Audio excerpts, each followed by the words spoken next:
Hey gang, it's JC and this is the Daily Dose for Wednesday, March 23rd, 2011, a combined venture with Mind Active in beautiful downtown Brentwood. Archives at the top of the page and great eye candy stuff along the bottom of the page. I'm still suffering from this ridiculous bug that has managed to get into my system. Smash came into the studio on Friday to do his regular Friday gig, part of the Carousel of co-hosts, and he ended up in the hospital. He's got pneumonia. He's still in as of the last time I heard. Yesterday, McGraw said that he was losing his voice. He wasn't even on the air this morning, and I'm forging ahead. Got to get better. We got a lot of stuff going on. Sunday night, the big fundraiser for the tornado victims in Sunset Hills at Helen Fitzgerald's. Bo Bice is going to be there, and we want to see you there too. It only costs $10 to get in. There's going to be raffles and auctions and silent auction and all that sort of stuff. Again, that is at Helen Fitzgerald's. Bo Bice is going to hit the stage at 6:30. And it could get crowded. You might want to get there early. There's no advance ticket sales, so that's number one. And then, things are moving along here. A week from tomorrow, it's opening day. Jeez. By the way, I checked the long-range weather forecast, and these things are almost always wrong. But right now, it's saying that it's going to be sunny with a high of about 57 degrees, which, considering a couple of the opening days we've had in the last few years, that's, like heat wave stuff. We had an opening day 2 years ago. It was so damn cold, they were talking about ice pellets at game time. I don't think the temperature ever broke 35 degrees. So 57, for the last day of March, hell, I'll take it. We're going to be live from Hooters on the Big 550 KTRS doing our big opening day extravaganza. We got a lot of new stuff, a lot of things that have been sort of freshened up. I was talking about this on the air yesterday on the Big 550 KTRS, and the fact that these opening day, well, they call them pep rallies that they have downtown. Almost every radio and TV station has something going on down there, and they stink. Now, when I say that they stink, you might say, wait a minute, I went to one of those things a couple of years ago, and they're a lot of fun. Well, they're fun if you're there. If you're not there, and you're listening to this on the radio or watching on TV, they're crashingly boring and really sort of a waste of time because the people at these rallies are playing to the crowd. That doesn't really leave you, if you're listening at home or watching at home, with anything very satisfying. We, on the other hand, we play to the radio audience. See, we're on a radio station. See, and that's my primary concern, is that the stuff coming out of your speakers sounds good. And so we play to the radio audience. And so if you are not going to be going to the game, but you're a big Cardinal fan and you're listening, we're going on the air an hour early next Thursday, live from Hooters, downtown 7th and Chestnut. We're going to go on at 9 in the morning and go until 1. I got like 15 hours of stuff I'm trying to cram into a 4-hour show, but it will be very, very good. And I hope to have my full voice back by then. All right, you see this here? Look at this. This is my letter from, see that right there? That's a St. Louis Magazine. How about that? St. Louis Magazine sends me a letter notifying me that I'm one of the finalists on their big A-list thing. And for about 15 seconds I was like, oh, that's very nice. And then it dawns on me, wait a minute, I'm not this stupid. They sent out like 12 of these to various radio personalities around the city because they want a lot of free publicity for their big A-list issue. And so they figure, hey, well, one from this station, one from that station, one from this. We'll get every radio station in the city talking about this big A-list issue.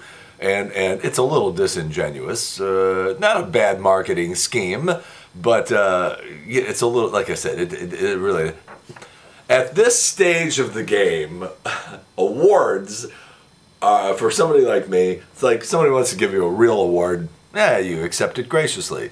If you don't get an award, it means absolutely nothing, and send out 12 nominations. And all right, Chris Brown is in a lot of trouble. I'm telling you, we were talking about this as soon as it happened yesterday. He sort of went ballistic on Good Morning America. He grabbed a chair, smashed it through a window, shards of glass coming down on 47th Street, in the middle of people walking, to work in New York City.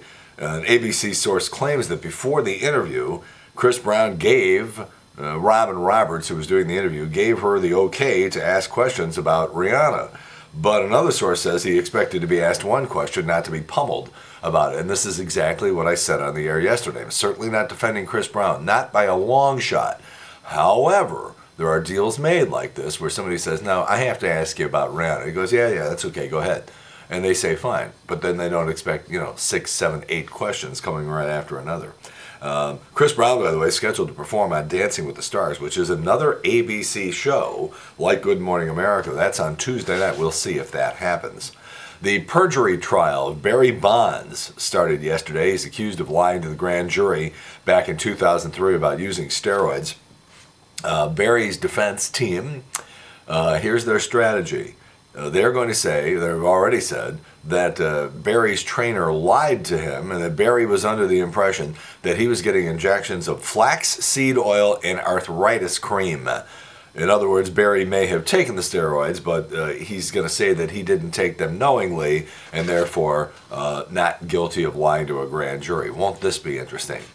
All right, this Rebecca Black, this 13 years old? Something like that, 13, 14 years old. He's got this song, Friday, which is the dumbest song I think anybody has ever heard. But the thing has gotten 36 million views on YouTube. 36 million. To put that in perspective, the new Lady Gaga song, Born This Way, has only been viewed 23 million times. This kid, and there's been a lot of conflicting stories about how much money is actually involved here, but according to Billboard.com, she's pulling down about $24,900 a week on that dumb song.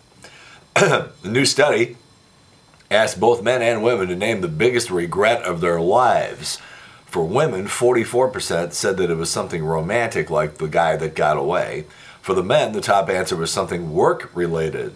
Number 2 for both genders was something related to family. The main family regrets were generally from people who were estranged from a family member and in some cases didn't get to apologize before the person passed away.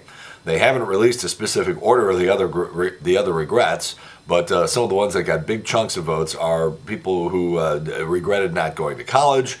I wonder how many people regret going to college. Not getting divorced sooner, or choosing money over passion. All right, back in the 1960s, something started up called white flight. White people were living in the cities, and when black people started moving into the cities, white people started fleeing to the suburbs. Well, now you have a whole new generation of white kids who are moving back into the city, and you'll never guess. That's right. The black people are moving out of the city to get away from the white people, and they are moving to the suburbs. We got a screwed up country here, folks. It was on this date in 1980 that a gunman held up the New York office of Elektra Records. He was demanding to speak to either the Eagles or Jackson Browne. Now, you got sort of like a hostage situation where the guy broke in and he's like, pointing a gun around. I want to talk to the Eagles or Jackson Browne.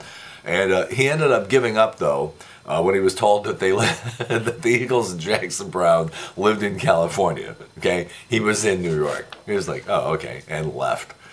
Wow. Birthdays today.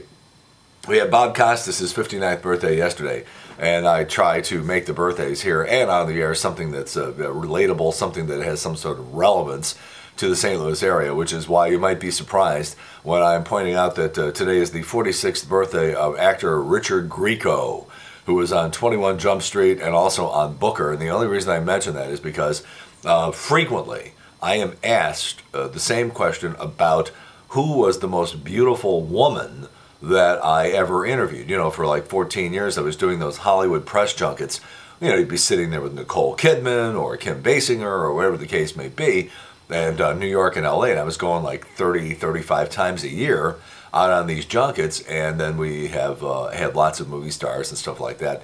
And the answer that I frequently give in terms of who was the most beautiful woman, I think that Kim Basinger was sort of the most fun to be around. I think Nicole Kidman was the most statuesque. I mean, she was just stunning in her presence. Dolly Parton, of all people, was one of the most amazingly beautiful women I've ever been in the presence of. When you're sitting 2.5 feet away from somebody, and she's wearing this very low neck thing, and her neck and shoulder blades and upper chest area and everything, her skin was just indescribable. I can't put this even into words. I can't even put this into words because it was just so startling. I found myself just staring at her skin, and she wasn't wearing one of those big old stupid wigs. And this was back in, I think it was 1988. I think the movie was Steel Magnolias, and she was a knockout. However, back to the Richard Grieco story. It was in the it was in the late 1990s that Yasmine Bleeth from Baywatch came into town, and I spent the better part of a day hanging out with her. And then she went down to the ballpark, threw out the first pitch, and I was in the press box with her and everything like that. And let me tell you, she's got it going on. And it was really sort of disturbing and sad to see that mugshot when she got arrested on the DUI and when she had heroin, I think, when she got arrested in Detroit a couple of years back. And here you had this stunningly beautiful woman, and she looked like Nick Nolte with her hair going off in 18 different directions, and her makeup was all smeared, and she just looked like she had spent 3 days on a bus. So it was sort of sad. But when she was all dolled up and pretty, there was nobody more beautiful than Yasmine Bleeth. And again, back to the Richard Grieco story. She was on her cell phone the whole time, like at the ball game, talking to him. That's who she was seeing at the time. It was like, wow, you picked that cheese ball out of anybody you could have had out there in Hollywood. You could have had me, for God's sakes. All right, JC's Eye Candy today. Remember Serene Branson? She was the reporter in Los Angeles. Everybody thought she had a stroke right in the middle of being on the air on television in Los Angeles. Turned out they explained it, and I still have a really hard time sort of buying into this, but they said that her problem was that she was suffering from a severe migraine headache, and her speech was just slurred. She was making no sense, and but that was the explanation they gave. Well, unbelievably, this has happened again on Monday night, not with her, but with a different guy, a reporter named Mark McAllister of Global Toronto television network out of Canada.